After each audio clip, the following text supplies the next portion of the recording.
হরে কৃষ্ণা। বন্ধুরা, জীবনের এক অদ্ভুত সত্য হলো আমরা সবাই জন্মাই একা, আবার শেষ নিঃশ্বাসটিও নিতে হয় একা। তবুও মাঝের পথটা পাড়ি দিতে গিয়ে আমরা যেন ভুলে যাই একা থাকা কখনো দুর্বলতা নয়, বরং তাই সবচেয়ে বড় শক্তি। কখনো কি লক্ষ্য করেছেন একজন সিংহ যখন বনে হাঁটে তখন সে ভিড় খোঁজে না, সে একাই রাজত্ব করে। কারণ সে জানে তার আসল শক্তি তার দলের ভিড় নয়, তার নিজের আত্মবিশ্বাস। মানুষও ঠিক তেমনই। যে মানুষ একা থাকতে শেখে সে নিজের ভেতরে এমন এক শক্তি খুঁজে পায় যা কোনো ভিড়, কোনো প্রশংসা, কোনো বাহ্যিক সমর্থন দিতেই পারে না। এবং এই শক্তি দিয়েই সে নিজের জীবনকে গড়ে তোলে অটল দুর্গের মতো। শ্রীকৃষ্ণ গীতায় বলেছেন, উদ্ধার করো নিজেকে নিজের দ্বারাই, নিজেকেই নিজের বন্ধু বানাও, নিজেকেই নিজের শত্রু করো না। এই বাণীর মধ্যে লুকিয়ে আছে আজকের আলোচনার আসল রূপ। যদি আমরা একা থাকাকে আশীর্বাদ মনে করতে শিখি, তবে একাকিত্ব আর কষ্টই দেবে না, বরং আমাদের করে তুলবে শক্তিশালী, আত্মনির্ভর আর অদম্য। আজকের আলোচনায় আমরা গভীরভাবে বুঝব কেন একা থাকা দুর্বলতা নয়, কেন কৃষ্ণ বলেছিলেন একাকিত্বই আত্মার প্রকৃত শক্তির জন্মভূমি, আর কিভাবে এই শিক্ষা আমাদের প্রতিদিনের জীবনে আলো জ্বালাতে পারে।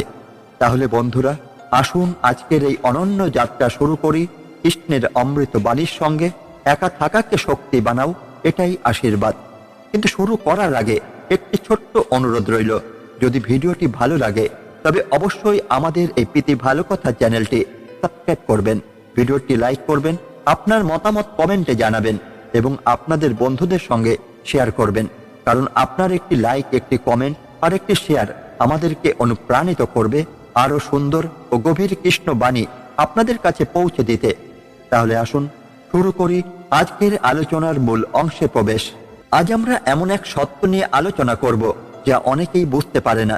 মানুষ ভাবে একা থাকা মানে দুর্বলতা, কিন্তু গীতা বলছে একা থাকা মানেই শক্তি। কারণ একা থাকা মানে নিজেকে চিনতে শেখা, একা থাকা মানে ভেতরের শক্তিকে জাগানো, একা থাকা মানে ঈশ্বরের সঙ্গে সত্যিকারের সংযোগ। শ্রীকৃষ্ণ গীতায় বলেছেন, মানুষ নিজেকেই নিজের বন্ধু করতে পারে, আবার নিজেকেই শত্রু বানাতে পারে। যে একা থাকতে পারে, নিজের মনকে নিয়ন্ত্রণ করতে পারে, সে নিজের বন্ধু। যে একা থাকতে ভয় পায়, সে নিজেরই শত্রু। একা থাকা আসলে ভয়ঙ্কর নয়, বরং আশীর্বাদ। কারণ একা থাকলেই আমরা নিজেদের ভেতরের সত্তাকে খুঁজে পাই। মহাভারতে যুদ্ধক্ষেত্রে অর্জুন ছিল একা, কেউ তার পাশে দাঁড়ায়নি। কৌরবরা ছিল অসংখ্য আর পাণ্ডবরা ছিল সংখ্যায় খুবই কম। তবু অর্জুনের একা শক্তি ছিল অপরাজে। কেন? কারণ কৃষ্ণ তার রথের সারথি ছিলেন। এটাই শিক্ষা। তুমি যদি সত্যিকার অর্থে একা থেকেও কৃষ্ণকে সঙ্গে পাও, তবে তোমার শক্তি অসীম। আজকের একজন ছাত্র যখন পড়াশোনার জন্য একা রুমে থাকে, সে ভাবে আমি একা, কেউ নেই।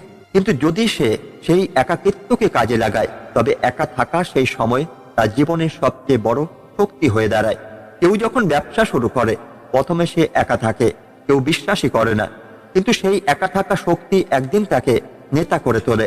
যোগী জনক্য তাচ্য নৈব যস্তস্ত নৈব রমতে। অর্থাৎ যোগী সেই যে ভিড়ের প্রয়োজন বোধই করে না, সে নিজের ভেতরে আনন্দ পায়। আমরা বেশিরভাগ সময় ভিড় চাই, মানুষের প্রশংসা চাই, সঙ্গ চাই, কিন্তু ভিড়ের শব্দে নিজের আসল কণ্ঠস্বর চাপা পড়ে যায়। যে একা থাকতে শেখে, সে নিজের আত্মার সঙ্গে কথা বলতে শেখে। রাজা ধৃতরাষ্ট্র ভিড়ের মধ্যে থেকেও একা ছিল, কারণ তার হৃদয় ছিল অন্ধকারে। কিন্তু বিদুর, যে রাজসভায় সংখ্যায় একা ছিল, সত্য বলার জন্য ভয় পেত না, কারণ বিদুরের শক্তি ছিল অন্তরের জ্ঞান। একা থাকতে পারা মানেই ভেতরে কৃষ্ণকে খুঁজে পাওয়া। আজকে সোশ্যাল মিডিয়ার যুগে মানুষ একা থাকতে পারে না। মোবাইল না থাকলে, বন্ধু না থাকলে, ভিড় না থাকলে মানুষ অস্থির হয়ে যায়। কিন্তু কৃষ্ণ বলছেন, যে একা থেকেও আনন্দ থাকে, সেই সত্যিকারের যোগী। তুমি যদি একা থাকতে পারো, তাহলে বাইরের প্রশংসা, বাইরের সঙ্গ কোনোটাই তোমাকে দুঃখ দিতেই পারবে না। একা থাকা শক্তি বনাম দুর্বলতা। ভিড়ের সঙ্গে চলা সহজ, কিন্তু একা দাঁড়ানোই আসল শক্তি। যখন সত্য বলার সময় আসে, তখন প্রায় তুমি একা পড়বে। যখন সঠিক পথে হাঁটবে, তখনও তুমি একা পড়বে।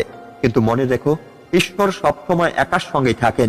কৃষ্ণ গীতায় বলেছেন, কর্মণ্যে বাধিকারস্তে বা ফলেষু কদাচন। অর্থাৎ তোমার অধিকার আছে শুধু কর্মে, ফলের প্রতি নয়। একা মানুষ ফল নিয়ে ভাবে না, সে শুধু কর্তব্যই করে। যখন তুমি কর্তব্যে অটল থাকো, তখন তুমি একা থেকেও পাহাড়ের মতো দৃঢ়। একা থাকা মানে বিচ্ছিন্নতা নয়, একা থাকা মানে স্বাধীনতা। যেমন সমুদ্র একা থেকেও পূর্ণ, সূর্য একা থেকেও আলো দেয়, পদ্মফুল একা থেকেও সুগন্ধ ছড়ায়, তেমনি মানুষ একা থেকেও শক্তিশালী হতে পারে যদি সে নিজের ভেতরে কৃষ্ণকে খুঁজে পায়। গোপীরা কৃষ্ণের সঙ্গে ছিলেন, আবার কৃষ্ণ যখন অন্তর্ধান করলেন তখন তারা একাই রইলেন। তবু সেই একাকিত্ব গোপীদের ভেঙে দেয়নি, বরং কৃষ্ণ প্রেমকে আরো গভীর করেছে। তাদের একাকিত্বই হয়ে উঠেছিল ভক্তির সর্বোচ্চ রূপ। এটাই প্রমাণ করে একা থাকা দুর্বলতা নয়, ভক্তির সর্বোচ্চ আশীর্বাদ। আজ থেকে একা থাকতে ভয় পাবেন না, একা থাকাকে শক্তি বানান। যদি পৃথিবী তোমাকে ছেড়ে যায় তবুও মনে রেখো কৃষ্ণ কখনো ছাড়বেন না। একা মানুষ ভয়ঙ্কর যদি তার হৃদয়ে কৃষ্ণ থাকেন, একা মানুষ অদম্য যদি সে কর্তব্যে অবিচল থাকে, একা মানুষ ধন্য যদি সে আত্মার সঙ্গে মিলিত হতে পারে। তাই মনে রাখবেন, একা থাকাকে শক্তি বানাও, এটাই আশীর্বাদ। একা থাকা মানে শূন্যতা নয়, কৃষ্ণ আমাদের শেখান একা থাকা মানেই নিজের সঙ্গে থাকার সোনালী সুযোগ। মহাভারতের যুদ্ধে যখন অর্জুন হতাশ, তখনই কৃষ্ণ তাকে বোঝান, অর্জুন তুমি যুদ্ধে একা নাও, তোমার রথে আমি আছি। যে একা মনে করে নিজেকে অসহায়, সে ভ্রান্তিতে ভোগে। প্রকৃত একা সেই যে নিজের আত্মাকে ভুলে গেছে। এখানে এক গভীর শিক্ষা আছে, আমরা যখন একা হই তখন আসলে আমরা ঈশ্বরের সবচেয়ে কাছে থাকি, কারণ ভিড় আমাদের মনকে বিভ্রান্ত করে, কিন্তু নিঃসঙ্গতা আমাদের সত্য উপলব্ধি করায়। গীতায় কৃষ্ণ বলেছেন, মানুষ নিজেকে নিজেই উত্তোলন করুক, নিজেকে নিচে নামিয়ে দিও না, কারণ আত্মা নিজেই আত্মার বন্ধু, আর আত্মাই আত্মার শত্রু। এই শ্লোক সরাসরি বলছে একা থাকতে শেখো, কারণ একা থাকার সময় তুমি বুঝতে পারো তুমি নিজেকে কেমন ব্যবহার করছো। তুমি নিজেই যদি নিজের বন্ধু হও তাহলে সারা পৃথিবী তোমাকে হারাতেই পারবে না। বড় বড় সাধক ও ঋষি মহাপুরুষরা সবাই একা থাকার শক্তিকে আশীর্বাদে রূপান্তর করেছেন। শ্রীকৃষ্ণ নিজেও গোকুল ছেড়ে মথুরায় গেলেন, আবার মথুরা ছেড়ে দ্বারকায় গড়লেন রাজ্য। তবে সব জায়গায় তিনি একা দাঁড়াতে শিখিয়েছেন। গীতা শেখায়, যোগী জন নিঃসঙ্গ প্রিয়, সে একাকী বসে মনকে নিয়ন্ত্রণ করে, আত্মা স্থির হয়, অর্থাৎ একা থাকার মধ্যেই থাকে যোগের বীজ। গীতা শেখায়, যোগী জন নিঃসঙ্গ প্রিয়, সে একাকী বসে মনকে নিয়ন্ত্রণ করে, আত্মা স্থির হয়, অর্থাৎ একা থাকার মধ্যেই থাকে যোগের বীজ। আজকের দিনে অনেক মানুষ ভাবে আমার পাশে কেউ নেই, আমি দুর্বল, কিন্তু সত্যি হলো কৃষ্ণের জ্ঞান বলে যার পাশে কেউ নেই তার পাশে আমি আছি। আপনার একাকিত্ব আপনাকে সুযোগ দেবে নিজের স্বপ্ন গড়ার, নিজের শক্তিকে চিনবার, আর নিজের আত্মাকে ঈশ্বরের সঙ্গে যুক্ত করার। ভাবুন তো, যখন ভগবান বুদ্ধ সমস্ত ভোগবিলাস ত্যাগ করে বোধি বৃক্ষে বসেছিলেন, তিনি ছিলেন একা, কিন্তু সেই একাকিত্বই তাকে আলোক প্রাপ্তির পথে নিয়ে যায়। একইভাবে আমাদের জীবনের প্রতিটি নিঃসঙ্গ মুহূর্ত আসলে প্রস্তুতির সময়, যাতে আমরা আগামী দিনের জন্য শক্তিশালী হতে পারি। কৃষ্ণ বলেছিলেন, যে মানুষ বাইরের বস্তুতে আনন্দ খোঁজে সে কষ্ট পায়, কিন্তু যে নিজের ভেতরে আনন্দ খোঁজে সে কখনো দুঃখী হয় না। অর্থাৎ একা থাকার মধ্যে যে শান্তি তা কোলাহলের মধ্যে পাওয়া যায় না। যখন কেউ একা বসে নিজের ভেতর আনন্দ খুঁজে পায় তখনই সে প্রকৃত স্বাধীন। আপনি যদি একা থাকেন কষ্ট পাবেন না, বরং মনে করবেন এটাই সময় নিজের ভেতরকে গড়ার। দুনিয়ার অনেক বড় বড় সৃষ্টিকর্তা, কবি, সাধক সবাই একা বসে সৃষ্টি করেছেন মহৎ কাজ। কৃষ্ণ শেখান যে একা থাকতে পারে সেই জগৎকে পাল্টাতে পারে। অনেকেই একা থাকতে ভয় পান, কিন্তু কৃষ্ণের বাণী হলো, ভয় আসে আসক্তি থেকে, আর ভয় ভাঙে ভক্তি থেকে। যে একা থাকতে পারে সে ভয়ের ঊর্ধ্বে চলে যায়, কারণ তার ভরসা থাকে ভগবানের উপর। একা থাকা দুর্বলতা নয়, এটা এক শক্তি, এটা আশীর্বাদ। কারণ একা থাকলে মানুষ বুঝতে পারে আমি কে, আমার সঙ্গে কৃষ্ণ আছেন, আর আমার ভেতরে আছে সমস্ত শক্তি। যেমন কৃষ্ণ অর্জুনকে বলেছিলেন, মামেকং শরণং ব্রজ, অহং তাং সর্ব পাপেভ্য বক্তস্যামি মা শুচ, অর্থাৎ আমার কাছে আশ্রয় নাও, আমি তোমাকে সব পাপ থেকে মুক্তি দেব, চিন্তা করো না। এই নিঃসঙ্গতা শিক্ষা আমাদের মনে করিয়ে দেয় আমরা একা নই, আমাদের প্রতিটি নিঃসঙ্গতা আসলে কৃষ্ণের সান্নিধ্য, আর সেটাই সর্বশ্রেষ্ঠ আশীর্বাদ। একা থাকা শুধু শক্তি নয়, এটা মুক্তির দ্বার। শ্রীকৃষ্ণ ভগবদ গীতায় বলেন, অন্যে চাহি না, নিজের ভেতরেই খুঁজো শান্তি, বাইরের সুখ অস্থায়ী, কিন্তু অন্তরের আনন্দ চিরন্তন। ভিড় আমাদের মনে ভয় তৈরি করে, তুলনা তৈরি করে, ঈর্ষা তৈরি করে, কিন্তু যখন আমরা একা হই তখন আমাদের চারপাশে কেবল নীরবতা। এই নীরবতা আসলে ঈশ্বরের ভাষা। মহাভারতের কর্ণকে মনে করুন, কর্ণকে সবসময় সমাজ দূরে সরিয়েছে, কিন্তু তা সেই একাকিত্বই তাকে অদম্য যোদ্ধায় পরিণত করেছিল। যদিও জীবনের কিছু মুহূর্তে সে ভুল সঙ্গ নিয়েছিল, তবে একা থাকা শক্তি থেকেই সে ভেতরে যোগ্যতা গড়ে তুলেছিল। গীতার আরেকটি বাণী হলো, যোগী সবার ঊর্ধ্বে। আর যোগী কেমন? তিনি নিঃসঙ্গ, তিনি নিজের মধ্যে স্থির, তিনি বাইরের জগতে নয়, নিজের আত্মার ভেতরেই কৃষ্ণকে খুঁজে পান। একা থাকার সময় আমরা নিজেদের সত্যিকারের সঙ্গ পাই। বন্ধু, পরিবার, সমাজ সবাই একদিন দূরে চলে যায়, কিন্তু আত্মা ও কৃষ্ণ কখনো দূরে যায় না। তাদের সান্নিধ্য কেবল একাকিত্বেই সবচেয়ে স্পষ্ট হয়।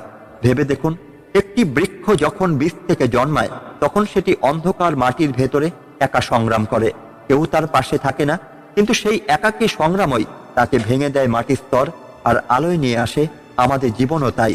যতক্ষণ না আমরা একা থাকতে শিখি, ততক্ষণ আমরা শক্তিশালী হতেই পারি না। গীতায় কৃষ্ণ বলেন, যে নিরাসক্ত, যে সমদর্শী, যে সুখ দুঃখে সমান, সেই প্রকৃত মুক্ত। একা থাকা আসলে এই নিরাসক্তির চর্চা। যখন আমরা একা থাকি, তখন বুঝতে শিখি আমরা কোনো বস্তু, মানুষ বা পরিস্থিতি দাস নই, আমরা স্বাধীন আত্মা। এই স্বাধীনতার বোধই হলো মুক্তির সূচনা। আজকের দুনিয়ায় বড় বড় উদ্ভাবক, লেখক, বিজ্ঞানী সবাই একা বসে তাদের মহৎ সৃষ্টি করেছেন। নিউটন আপেল গাছের নিচে একা বসেই মহাকর্ষ আবিষ্কার করেছিলেন। ঠাকুর রবি ঠাকুর একা শান্তি নিকেতনের নীরব প্রকৃতিতে বসে গান লিখেছেন, কবিতা লিখেছেন।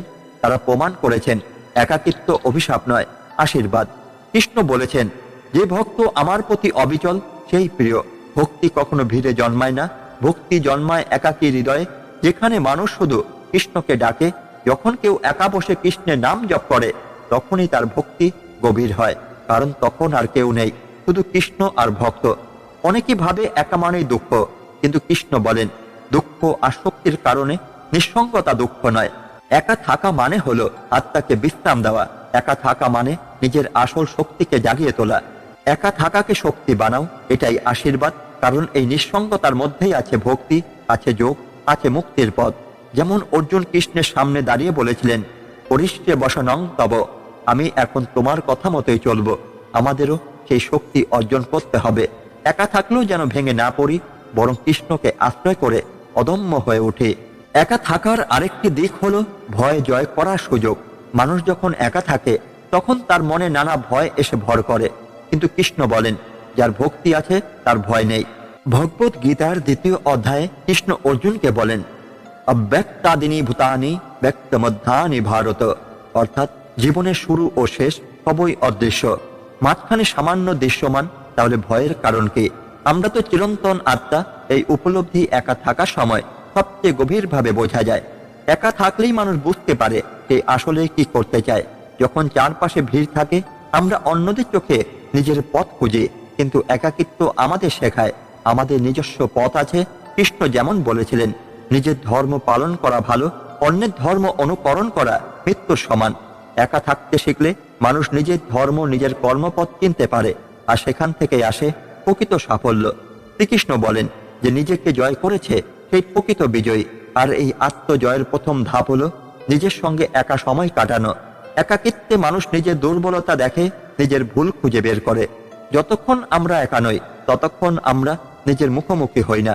ভক্তি সর্বদা অন্তরে জন্ম নেয়। যখন ভিড় থাকে, তখন ভক্তি কখনো গভীর হয় না। কৃষ্ণের প্রতি ভালোবাসা সবচেয়ে গভীর হয় তখনই যখন ভক্ত একা বসে তার নাম জপ করে। ভাবুন, মীরাবাই, তিনি রাজপ্রাসাদের ভিড়ে থেকেও ছিলেন একা, কারণ তার হৃদয় ছিল কেবল কৃষ্ণ। এই নিঃসঙ্গ ভালোবাসাই তাকে অমর করেছে। একা থাকা মানে হলো নিজের জীবনের সামনে আয়না ধরা। আপনি যখন একা থাকবেন, তখন স্পষ্ট দেখবেন আপনার আসল ইচ্ছা কি, আপনার আসল ভয় কি, আর আপনার আসল শক্তি কোথায়। এই আয়নাই হলো কৃষ্ণের দেওয়া আধ্যাত্মিক আলো। গীতায় কৃষ্ণ বলেন, পণ্ডিত সমদর্শী, অর্থাৎ জ্ঞানী ব্যক্তি গরু, হাতি, কুকুর, দরিদ্র বা ধনী সবকে সমানভাবে দেখেন। এই সমদর্শন জন্মায় তখনই যখন মানুষ নিঃসঙ্গতায় নিজের ভেতর শান্তি খুঁজে পায়। শেষে কৃষ্ণের চরম উপদেশ হলো মা সূচো, অর্থাৎ চিন্তা করো না।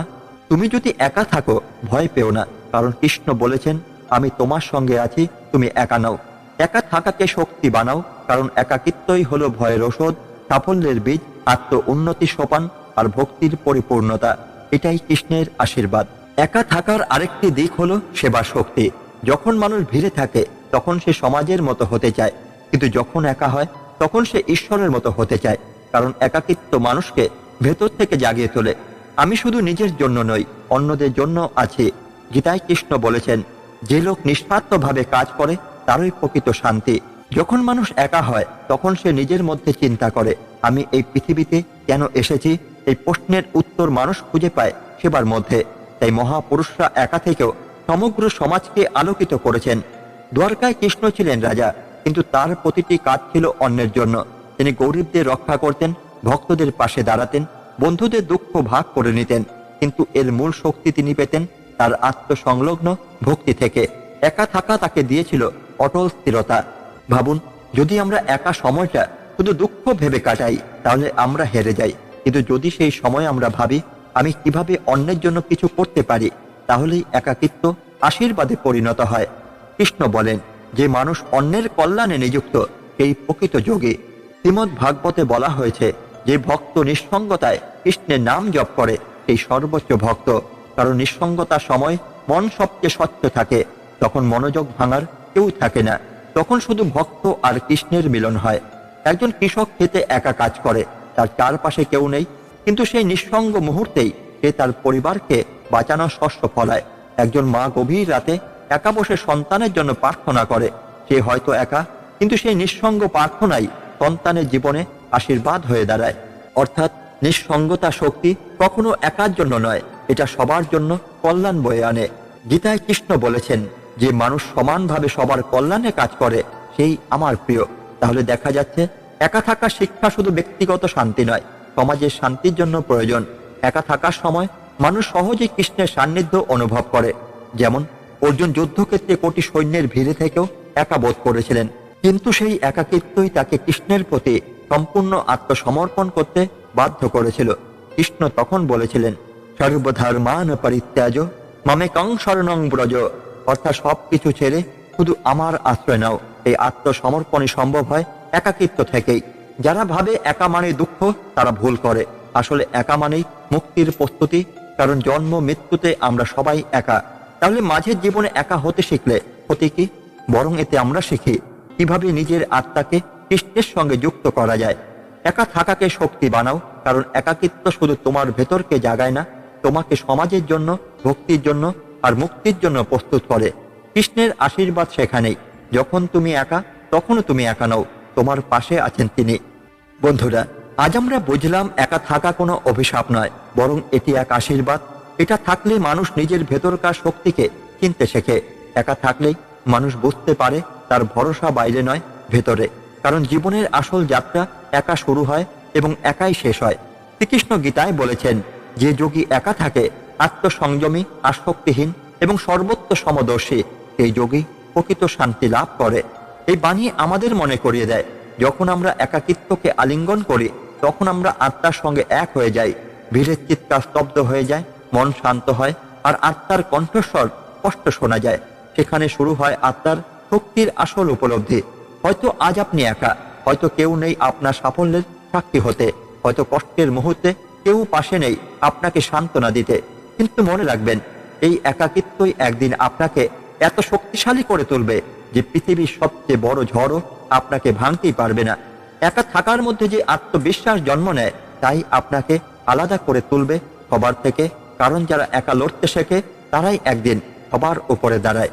বন্ধুরা, আজ থেকে একা থাকাকে দুর্বলতা নয়, শক্তি হিসেবে দেখুন। একাকিত্বকে ভয় নয়, আশীর্বাদ হিসেবে গ্রহণ করুন। তাহলেই বুঝবেন একা থাকার সময়টি আপনাকে সবচেয়ে বেশি গড়ে তোলে, সবচেয়ে বেশি শিখিয়ে দেয়, আর সবচেয়ে বেশি শক্তিশালী করে তোলে। শেষ করার আগে আপনাদের প্রতি একটি আন্তরিক অনুরোধ রইল, যদি আজকের এই আলোচনা আপনাদের মনে সামান্য হলেও আলো জ্বালাতে পারে, তবে আমাদের এই প্রীতি ভালো কথা চ্যানেলটি অবশ্যই সাবস্ক্রাইব করুন, ভিডিওটি লাইক দিন, আপনার মতামত কমেন্টে শেয়ার করুন, আর এই বাণী আপনার প্রিয়জনদের কাছে পৌঁছে দিন। কারণ এক ছোট্ট শেয়ার কারো জীবনের আশার আলো জ্বালিয়ে দিতে পারে। চলুন আজ প্রতিজ্ঞা করি, আমরা একা থাকাকে শক্তি বানাবো, আর সেটাকেই আশীর্বাদ হিসেবে গ্রহণ করব। আজকের মতো গীতা পাঠ এই পর্যন্তই। ধন্যবাদ। জয় শ্রীকৃষ্ণ। রাধে রাধে।